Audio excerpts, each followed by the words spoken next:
नमस्कार दोस्तों, स्वागत है आप सभी का आपके अपने चैनल कृष्ण वाणी में। तुमने कृष्ण को बस बांसुरी बजाते देखा ना, लेकिन मैंने उन्हें चक्रव्यूह रचते देखा है। तुमने रासलीला देखी होगी, पर मैंने रणभूमि में उनकी रचना देखी है, धर्म की, नीति की और विनाश की। तू उन्हें प्रेम का देवता समझता रहा, और वो उस वक्त काल के सबसे बड़े चक्रवर्ती रणनीतिकार बनकर इतिहास की धड़कनों को लिख रहे थे। क्योंकि कृष्ण वो किसी धर्म के कैदी नहीं थे, वो हर युग के निर्णायक थे। भाई, जब तू कहता है कि कृष्ण का जन्म चमत्कार था, तो मैं तुझसे कहता हूँ नहीं, वो कोई चमत्कार नहीं था। वो तो एक योजना थी, सटीक, समयबद्ध और बेहद खामोश। अब आप ही देखिए ना, एक अंधेरी रात में कारागार के भीतर जब पहरेदार सो गए और यमुना की धारें खुद झुक गईं, तब कोई बालक नहीं, स्वयं काल पृथ्वी पर उतरा था। वो कौन था जो पूतना की गोद में भी मुस्कुराया और विष पीकर भी उसको मोक्ष देकर लौटा दिया? क्योंकि वो बालक नहीं था, वो न्याय का जनक था। हर अधर्मी के लिए एक सजा और हर सज्जन के लिए एक संकल्प। जिसे तू प्रेम कहता है ना, वो दरअसल राजनीति की सबसे सटीक चालें थी।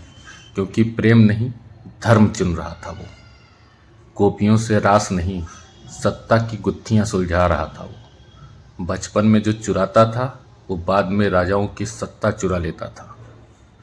क्योंकि कृष्ण का हर प्रेम, हर मिलन, हर मौन दरअसल एक निर्णय था, एक नीति थी। अब सोचो, तुम लोग अर्जुन को हीरो मानते हो, लेकिन तीर चलाने से बड़ा काम होता है किस दिशा में चलाना है ये तय करना।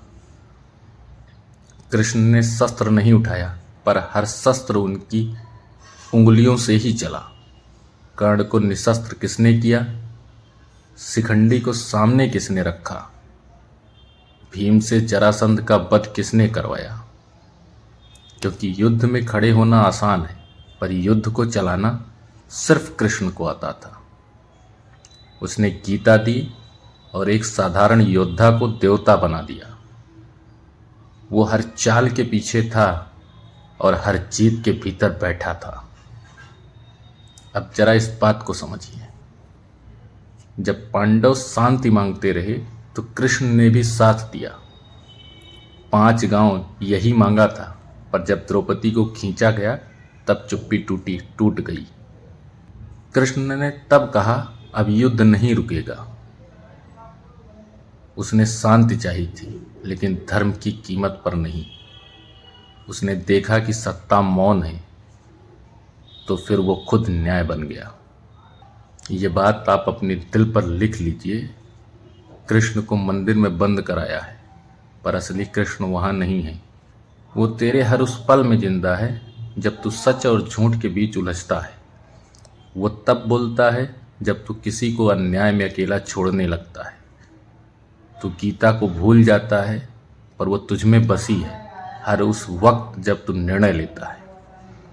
अब ये आखिरी बात ध्यान से सुनिए, क्योंकि ये बात तुम्हें हमेशा याद रहेगी। अगर कृष्ण मुस्कुराए तो समझ ले तू किसी नई नीति में फंस चुका है। अगर वो चुप हैं तो तू किसी बड़े निर्णय के मुहाने पर खड़ा है। अगर वो बोले तो यकीन कर, इतिहास फिर से बदलने वाला है। कृष्ण बांसुरी भी हैं और सुदर्शन भी। कृष्ण शांति भी हैं और युद्ध भी। कृष्ण सिर्फ भगवान नहीं, वो एक विचार हैं जो हर उस इंसान में जिंदा है जो अन्याय के सामने खड़ा होता है। कृष्ण न कभी आए थे, न कभी गए। वो तो युगों युगों तक चलने वाली एक अमर विचारधारा है। अब आप लोग सोचिए, ये कहानी नहीं थी, ये आप लोगों से आपका सच कहने आई थी। बताइए, अगर ये कहानी आपको अच्छी लगी तो इसको लाइक करें, शेयर करें, चैनल को सब्सक्राइब करें और बेल आइकन को दबाना ना भूलें। नमस्कार।